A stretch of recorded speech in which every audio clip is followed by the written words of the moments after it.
تعمل إيه عشان إعلانك ما يترفضش؟ 1. الفئة. الفئة هي القسم اللي المشترين هتشوف الإعلان عليه. ما تروحش تنزل إعلان عن لابتوب وتحطه تحت وسائل نقل، كده الناس اللي بيدوروا على لابتوب مش هيشوفوا إعلانك أصلاً. 2. الصورة بتقول كتير. الصورة دي أكتر حاجة الناس بتبص عليها قبل ما تكلمك.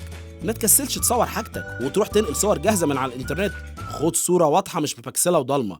تخيل إن صورة واحدة ممكن تجيب لك عروض أكتر 5 أضعاف.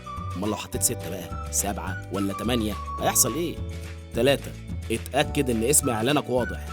اكتب اسم اللابتوب ونوعه وشكراً، مش اسمك بقى وإيميلك وتليفونك وعنوانك. بلاش كلام كتير في خانة اسم الإعلان، عشان كده إعلانك هيترفض وش. 4. تفاصيل التفاصيل.